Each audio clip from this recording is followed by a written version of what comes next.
우리말에 남자는 하늘, 여자는 땅, 뭐 이런 말이 있죠. 이런 말 하는 사람들은 하나님도 모르고 성경도 전혀 모르는 사람들이 하는 말입니다.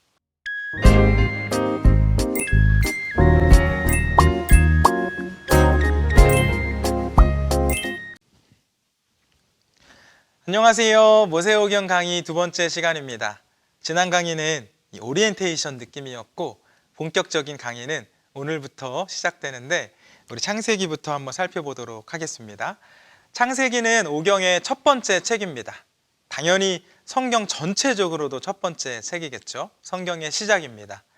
창세기는 기원, 발생이라는 뜻을 갖고 있는데 우주의 기원, 인간의 역사, 또 죄의 시작과 구원, 민족의 기원, 또 하나님과 이스라엘과의 언약 관계와 같은 내용들이 기록되어 있습니다. 하나님께서 천지를 창조하신 후에 이 땅을 잘 관리할 수 있도록 인간을 대리자로 임명하셨지만 안타깝게도 인간은 하나님의 말씀에 불순종하여 비극적인 결과를 가져왔습니다. 그러나 이 사랑의 하나님께서는 인간이 하나님을 배신하고 타락했음에도 불구하고 인간을 버리거나 포기하지 않으시고 구원하시기 위해 거대한 프로젝트를 실시하신 것이 이 성경 전체의 이야기이며 창세기의 발단입니다. 창세기는 크게 세 가지 주제로 나누어서 살펴볼 수 있습니다. 첫 번째로 창세기는 이 창조물인 이 땅과 인간의 처음 상태의 모습, 그리고 인간이 어떤 존재인지에 대해서 말씀합니다. 두 번째로 창세기는 인간이 타락해가는 과정에 나타난 죄의 모습과 그 문제를 해결하시는 하나님에 대해서 말씀하고요. 세 번째로 타락하여 하나님과 멀어진 인간을 어떻게 구원으로 인도하시고 교제하시면서 또 돌보고 계시는지에 대해서 말씀합니다. 오늘은 이 창세기의 첫 번째 중심 주제인 창조에 대해서 자세히 살펴보도록 하겠습니다. 우선 창세기는 이렇게 크게 두 부분으로 나누어서 살펴볼 수 있는데 1장부터 11장까지는 원역사 부분이라고 하고요. 하나님을 제외한 모든 것의 시작, 곧 이 땅의 처음 모습에 대해서 말씀하고 있고 이어지는 12장부터 50장까지는 족장사라고 하고요. 이 타락한 인류를 구원하시기 위해 하나님의 사람들을 세워가시는 내용입니다. 또 이 앞에 원역사 부분도 두 부분으로 나눌 수 있는데 1장부터 2장까지는 하나님께서 온 우주 만물을 창조하신 내용, 그리고 3장부터 11장까지는 인류의 타락에 관한 말씀으로 나누어 볼 수 있습니다. 저희는 오늘 이 부분, 이 앞부분, 창세기의 첫 번째 중심 주제이면서 하나님께서 온 우주 만물을 창조하신 내용을 살펴보려고 하는데 이 부분도 역시나 좀 두 부분으로 나누어서 살펴보도록 하겠습니다. 창세기는 마태복음과 함께 성경에 있는 책들 중에서 제일 많이 읽는 책이죠. 많은 사람이 연초가 되면 올해는 그래 성경 일독을 좀 꼭 한번 해봐야겠다 이렇게 결단하고는 레위기에서 좌절합니다. 또 그럼 이번에는 그럼 신약 성경부터 읽어봐야겠다 하고 마태복음부터 시작해서 이 로마서쯤에서 좌절하죠. 창세기는 성경 통독에 대한 의지가 확고할 때 있기 때문에 그래도 끝까지 읽을 때가 많고 이야기 중심으로 되어 있기 때문에 쉽게 읽을 수 있는 편입니다. 그런데 이 창세기를 읽다 보면 이해가 되지 않는 부분들이 있습니다. 그중 하나가 창조에 대한 말씀입니다. 창세기 1장을 보면 하나님께서 말씀으로 인간을 창조하셨는데 2장으로 넘어가면 땅의 흙으로 주물럭주물럭 만들어서 우리 인간을, 사람을 창조하셨다고 기록되어 있습니다. 여러분 중에도 이 부분에서 이거 왜 내용이 다르지? 라고 생각하시는 분이 계실까요? 어떤 학자들은 창세기 1장을 기록한 저자와 2장을 기록한 저자가 달라서 그렇다고 말하기도 합니다. 그런데 이 지난 강의에서 오경의 저자를 모세로 보자고 말씀드렸었죠. 성경은 이 오경을 모세가 기록했다고 증언하고 있기 때문에 성경이 그렇게 증언하고 있기 때문에 저희들도 오경의 저자를 모세로 보자고 말씀드렸습니다. 그렇다면 저희는 1장과 2장에 이 다르게 기록된 창조 이야기를 어떻게 볼 수 있을까요? 창세기 1장 1절을 보면 태초에 하나님이 천지를 창조하시니라 이렇게 시작합니다. 저희는 지금까지 이 창세기 1장 1절에 나오는 천지를 한 단어, 한 개념으로 생각해 왔습니다. 하지만 성경의 원어인 히브리어로 이 문장을 보면 천지는 한 단어가 아닙니다. 하늘을 의미하는 하마임이라는 단어와 땅을 의미하는 에레츠라는 단어로 기록되어 있습니다. 때문에 태초에 하나님이 하늘과 땅을 창조하시니라로 바꾸어서 읽는 것이 조금 더 원어에 가까운 해석입니다. 즉 하나님께서 하늘과 땅을 창조하신 이야기가 전개된다는 것이죠. 창세기 2장 4절 말씀도 읽겠습니다. 이것이 천지가 창조될 때에 하늘과 땅의 내력이니 여호와 하나님이 땅과 하늘을 만드시던 날에. 말씀드린 것처럼 살펴보고 있는 하나님의 창조 이야기는 하늘과 땅을 창조하신 이야기인데 이 2장 4절을 기준으로 하늘을 창조하신 이야기와 땅을 창조하신 이야기로 나누어서 살펴볼 수가 있습니다. 이 2장 4절의 앞부분은 하늘과 땅의 내력이니 라고 되어 있죠. 곧 이 하늘 중심으로 이야기가 전개되어 왔음을 알 수 있습니다. 반대로 4절 뒷부분은 땅과 하늘을 만드시던 날에 라고 되어 있습니다. 이번에는 땅이 먼저 나옵니다. 또 이어지는 5절을 보면 여호와 하나님이 땅에 비를 내리지 아니하셨고 땅을 갈 사람도 없었으므로 들에는 초목이 아직 없었고 밭에는 채소가 나지 아니하였으며 이렇게 말씀하시면서 땅의 이야기가 이어지고 있습니다. 곧 창조 이야기의 후반부는 땅 중심 그리고 인간 중심으로 이야기가 전개될 것을 말씀하고 있습니다. 정리하면 성경은 하나님의 창조를 두 부분으로 나누어서 설명을 하고 있는데 앞부분은 하늘을 중심으로 창조를 설명해 놓았습니다. 이 하늘을 중심으로 설명하기 때문에 언급되는 창조물들의 규모도 굉장히 큽니다. 해와 달과 별, 하늘과 바다를 만드시는 그런 내용을 읽고 있으면 이 하나님의 창조를 망원경으로 살펴보고 있는 것 같다는 느낌이 듭니다. 거시적인 관점으로 창조가 설명되고 있습니다. 반면에 이 뒷부분 땅 중심, 인간 중심으로 창조를 설명하기 때문에 아무래도 앞부분보다는 이 창조물들의 규모나 단위가 작습니다. 인간을 만드시고 동산을 만드시는 내용인데 앞의 내용과 비교해서 보고 있으면 이번에는 현미경으로 살펴보고 있는 느낌을 받습니다. 이 거시적 관점으로 설명된 앞부분과 달리 뒷부분은 미시적 관점으로 설명되어 있기 때문에 그리고 강조해서 보여주는 이 창조물이 다르기 때문에 창조물의 규모나 크기나 이런 것들이 다 다르기 때문에 그동안 창세기 이거 2명의 저자가 기록한 거 아니야? 라고 생각하셨을 수도 있습니다. 많은 분들이 여전히 그런 생각, 그런 의심을 합니다. 하지만 이제 이 강의를 들으시는 분들은 다른 분들에게 창세기의 창조는 관점이 다르고 강조가 다르기 때문에 그래 라고 설명해 주시면 됩니다. 말씀드린 것처럼 이 첫 번째 창조 이야기는 거시적 관점으로 소개된 창조 이야기입니다. 1장 1절 말씀 한 번 더 읽겠습니다. 태초에 하나님이 천지를 창조하시니라. 이 말씀은 창세기의 제목이며 성경 전체의 제목도 되는 말씀입니다. 하나님의 선언이며 저희의 신앙 고백이죠.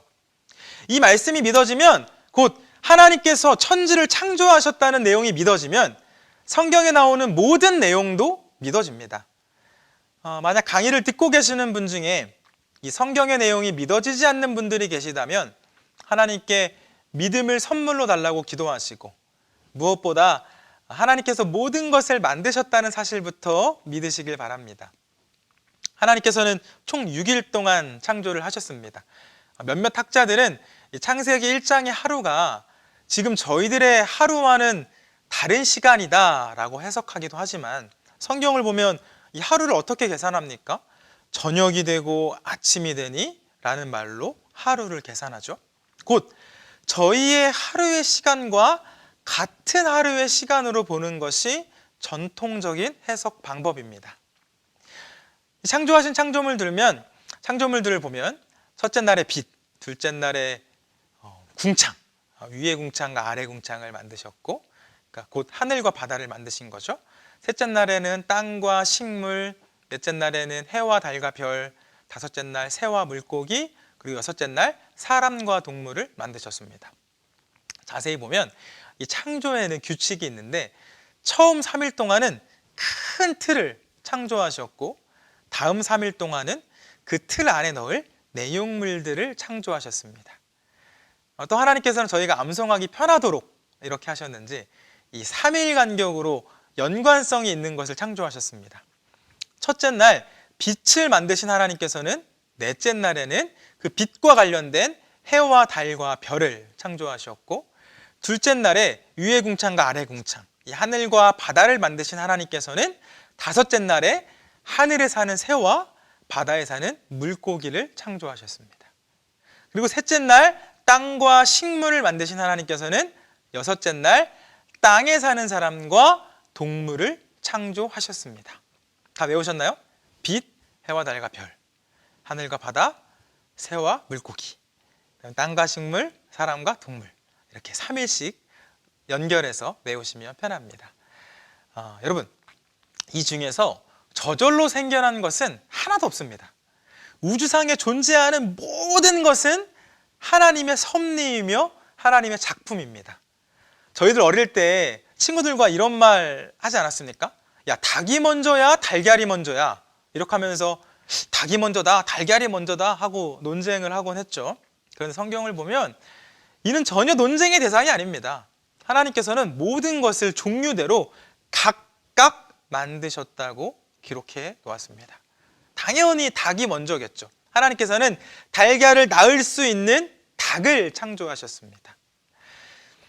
저는 저희 자녀가 태어나는 것을 보면서 이 말씀을 더욱 좀 확신하게 되었는데, 우리 눈에 보이지도 않는 그 작은 세포가 사람이 되는 것이 어떻게 우연으로 되겠습니까? 한 주 한 주 하나님의 섭리대로 세포 분열을 하고 결국엔 사람의 모습으로 태어나는 것이죠.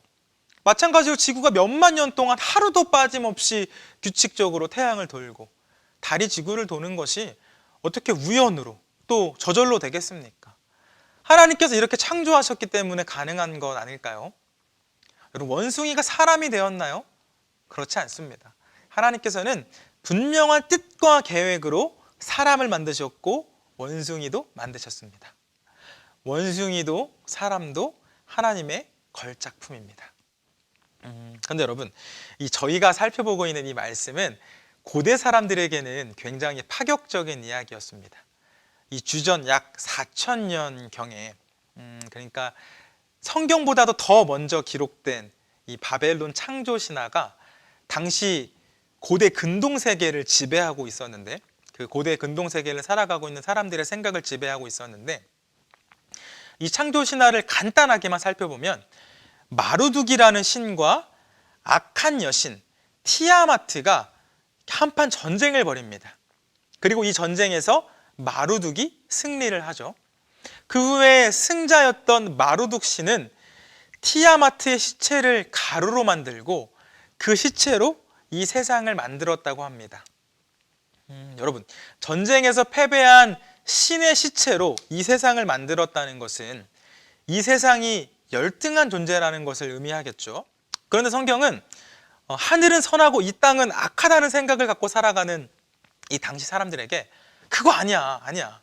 모든 만물은 하나님의 작품이고 하나님께서 보시기에 좋다고 하셨어 라고 말씀합니다. 끝이 아닙니다. 이 고대 세계 인간은 지금처럼 한 나라의 국민이나 백성의 개념이 아니라 신과 왕의 소유였고 노예였습니다. 모든 인간은 신에게, 왕에게, 그리고 또 각자의 주인에게 착취와 노예의 대상이었습니다. 인간이 노동으로 신에게 음식을 제공해야 한다고 말했죠. 그런데 성경은 어떻게 말씀합니까? 창세기 1장 26절에서 28절 말씀 다 같이 읽겠습니다. 하나님이 이르시되 우리의 형상을 따라 우리의 모양대로 우리가 사람을 만들고 그들로 바다의 물고기와 하늘의 새와 가축과 온 땅과 땅에 기는 모든 것을 다스리게 하자 하시고 하나님이 자기 형상 곧 하나님의 형상대로 사람을 창조하시되 남자와 여자를 창조하시고 하나님이 그들에게 복을 주시며 하나님이 그들에게 이르시되 생육하고 번성하여 땅에 충만하라 땅을 정복하라 바다의 물고기와 하늘의 새와 땅에 움직이는 모든 생물을 다스리라 하시니라. 아멘. 또 31절 말씀도 읽어볼까요? 하나님이 지으신 그 모든 것을 보시니 보시기에 심히 좋았더라. 저녁이 되고 아침이 되니 이는 여섯째 날이니라. 너는 신의 노예일 뿐이야. 왕의 노예일 뿐이야. 너는 열등하고 나의 양식을 위해 죽도록 노동해야 하는 존재야 라고 말하는 그런 세상을 향해서 우리 하나님께서는 아니야! 모든 사람은 나의 형상으로 내가 만들었고 그렇기 때문에 너무나 소중해. 너는 너무나 존귀해 라고 말씀해 주셨습니다. 세상은 인간이 신들을 위한 존재이며 그래서 이 인간이 노동으로 신에게 음식을 바쳐야 한다고 말하지만 하나님께서는 지면에 씨 맺는 모든 채소와 씨 가진 열매 맺는 모든 나무를 너희에게 주니 먹으라 라고 말씀해 주셨습니다. 여러분, 하나님께서는 이 인간을 창조하실 때 하나님의 형상으로 창조하셨다고 말씀합니다. 그런데 성경에 기록될 이 당시 고대의 문화를 좀 살펴보면 하나님의 형상으로 창조하셨다는 말은 우리 이 인간을 왕과 같은 존재로 여기셨다는 것을 뜻합니다. 고대 사회에서는 한 통치자가 이 여러 지역을 통치해야 할 때 혼자서는 이 모든 지역에 동시에 거주할 수 없잖아요. 그래서 이 통치권의 상징으로 그 통치자의 형상으로 만든 동상을 각 지역마다 세워두었습니다. 그렇게 세워진 동상은 통치자를 대신하는 상징이 되었겠죠. 사람들은 그 동상을 보고 통치자를 기억했습니다. 그러므로 이 하나님께서 하나님의 형상으로 저희를 창조하셨다는 것은 이 우주 만물의 주인이신 하나님을 대신하여 이 땅을 다스리는 그런 왕과 같은 존재로 하나님을 대리하는 그러한 존재로 인간을 창조하셨다는 것을 의미합니다. 기억하시길 바랍니다. 저와 여러분 모두는 이 땅을 다스리도록 세움받은 하나님의 존귀한 자녀입니다.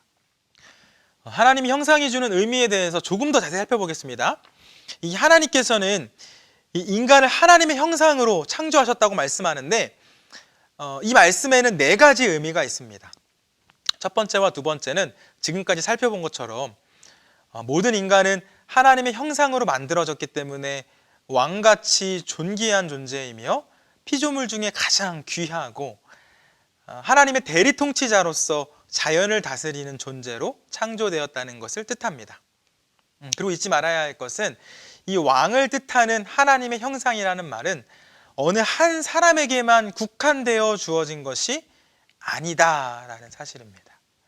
모든 인간은 하나님 앞에서 동등하며 그렇기 때문에 모든 인간은 다 존엄합니다. 사람 위에 사람 없고 사람 아래 사람 없습니다. 남녀노소, 빈부, 피부색 이런 거 아무것도 상관없이 우리 모두가 다 존귀한 존재입니다. 뿐만 아니라 모든 인간은 이 하나님과 영적인 교제를 위해 창조되었는데 이 두 번째 창조 이야기를 하면서 조금 더 살펴보겠지만 모든 인간은 하나님의 영으로 창조되었기 때문에 찬양과 기도를 통해 하나님과 교제할 수 있는 특권을 선물로 받은 존재입니다. 그러니까 이 세상 모든 만물 중에서 유일하게 저희들만 하나님과 교제할 수 있다는 것이죠. 이 사실 잊지 마시고 특권을 누리며 살아가는 저와 여러분 되었으면 좋겠습니다. 이제 창세기 2장 4절 후반절부터 시작되는 두 번째 창조 이야기도 살펴보도록 하겠습니다. 2장 7절 말씀 다 같이 읽겠습니다. 여호와 하나님이 땅의 흙으로 사람을 지으시고 생기를 그 코에 불어넣으시니 사람이 생명이 되니라.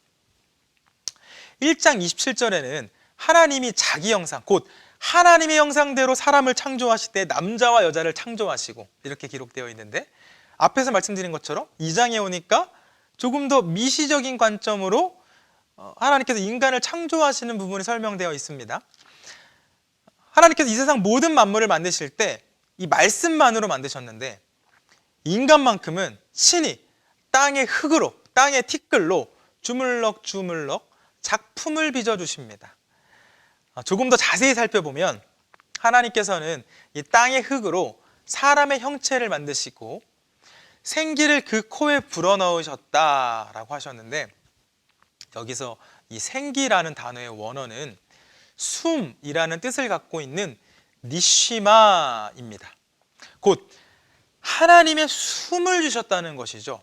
이 니쉬마는 성령과도 동일하게 쓰여지는 단어인데, 하나님께서는 우리 인간에게만 이 당신의 숨을, 당신의 영을 부어주셔서 생명, 곧 살아서 하나님과 교제하는 그러한 살아있는 존재로 만들어 주셨습니다. 그러므로 저희 모두는 하나님의 영의 인도하심을 받아 살아갈 때 창조의 목적에 맞는 삶, 하나님의 계획에 순종하는 삶을 살아갈 수가 있겠죠. 성령이 주는 생각을 무시하고 그런 육의 인간으로 살아가는 것이 아니라 성령의 인도하심을 따라 살아가는, 그래서 하나님 나라 백성의 삶을 살아가는 인생들 되어야 합니다. 또 창세기 2장 18절 말씀도 읽겠습니다. 같이 읽습니다. 여호와 하나님이 이르시되 사람이 혼자 사는 것이 좋지 아니하니 내가 그를 위하여 돕는 배필을 지으리라 하시니라. 아멘. 하나님께서는 이 사람이 혼자 사는 것보다 함께 사는 것이 더 좋겠다. 그래서 돕는 배필을 만들어 주십니다. 그런데 이 말씀을 잘못 오해하면 남자를 돕기 위해 여자를 만드셨다고 생각할 수 있습니다. 아마 이 강의를 보시는 분들 중에도 그렇게 생각하시거나 지금까지 그렇게 배워오셨을 수도 있습니다. 그런데 제가 앞에서 뭐라고 말씀드렸습니까? 남녀노소 모두 왕과 같이 귀한 존재로 창조하셨다고 말씀드렸죠. 돕는 배필이라는 말은 원어로 에제르 크네그도라는 말을 사용했는데, 여기서 에제르라는 단어는 돕다 혹은 돕는 자라는 뜻을 갖고 있고, 크네그도는 동등한이라는 뜻을 갖고 있습니다. 곧 이 원어 그대로 해석하면 배필인 돕는 자라는 말이 되는데, 이 말에는 세 가지가 포함되어 있습니다. 먼저 하나님께서 창조하신 남과 여는 서로 대등한 관계입니다. 우리말에 남자는 하늘, 여자는 땅, 뭐 이런 말이 있죠. 이런 말 하는 사람들은 하나님도 모르고 성경도 전혀 모르는 사람들이 하는 말입니다. 하나님께서는 에제르 크네그도, 이 동등한 상태로 둘을 지으셨습니다. 당연히 저희도 하나님께서는 남자와 여자를 동등하게 지으셨다는 것을 기억하고 살아가야 됩니다. 또 하나님께서 창조하신 이 남자와 여자는 서로 반대하며 돕는 관계다라는 뜻도 있습니다. 이 크네그도라는 말은 동등한이라는 의미를 갖고 있으면서 동시에 반대하는 이라는 뜻도 갖고 있습니다. 곧 부부는 서로 반대하면서 도움을 줄 수 있어야 한다는 것이겠죠. 이 말은 무조건 반대하고 또 시비 걸라는 말이 아닙니다. 남편이라고 아내라고 무조건 편을 들어주거나 무조건 옳다고 말해서는 안 된다라는 뜻입니다. 안 될 것을 알면서도 칭찬하고 또 권면하고, 또 우리 아내가 혹은 우리 남편이 하는 이 잘못을 묵인하는 것은 그 사람이 더 잘못되도록 만드는 방법입니다. 정말로 사랑한다면 잘못된 선택을 할 때 반대의 의견을 말해줄 수 있어야 한다는 것을 잊지 마시길 바랍니다. 마지막으로 이 에제르 크네그도라는 말은 하나님의 도움을 주는 통로라는 뜻도 포함하고 있습니다. 이 돕다라는 뜻의 에제르는 보통 이 신적인 도움을 가리킬 때 사용되는 단어입니다. 즉, 남녀 사이는 하나님의 도움을 주는, 하나님의 사랑을 주는, 하나님의 말씀을 주는 통로의 역할을 감당해야 한다는 것이죠. 주위를 보면 교회에서만 크리스찬 부부로 살아가는 분들이 종종 있습니다. 하지만 이런 가정의 모습은 창조 섭리에는 조금 어긋난 모습이겠죠. 하나님께서는 일상에서도 또 가정에서도 하나님 기억하고 하나님 말씀에 순종하며 살아갈 수 있도록 저희들을 부부로 묶어주셨다는 것을 기억하며 살아가시길 바랍니다. 오늘 강의 정리하겠습니다. 세상은 사람을 가치로 판단하고 평가합니다. 그래서 많은 것을 소유하려고 하고 다른 사람보다 더 강해지려고 합니다. 그리고는 나보다 약한 사람들 보면서 깔보고 무시하죠. 그런데 여러분, 이러한 삶의 방식은 하나님 나라 백성들이 살아야 할 삶의 방식이 결코 아닙니다. 하나님께서는 모든 사람을 하나님의 형상으로 만들어 주셨습니다. 모든 것을 말씀으로 만드실 때 해야 있어라, 달이 있어야, 하늘에 있어야, 바다에 있어라 말씀하셨을 때 우리 사람만큼은 땅의 흙으로 직접 주물럭 하시면서 한 땀 한 땀 만들어 주셨습니다. 유럽의 장인이 한 땀 한 땀 공들여 만든 그런 명품 가방과는 비교할 수 없는 존귀한 존재라는 것이죠. 저희 모두에게는 하나님의 지문이 찍혀 있고 하나님께서는 이 당신을 닮은 저희 모두를 왕처럼 귀하게 여겨주시고 대해주십니다. 그렇기 때문에 이 하나님 나라 백성은 그 무엇보다 나 자신을 소중하게 생각하며 사랑하고 또 내 이웃도 내 몸과 같이 소중히 여기며 사랑하며 살아갑니다. 저와 여러분 모두 하나님 나라 백성의 삶을 살아갔으면 좋겠습니다. 감사합니다.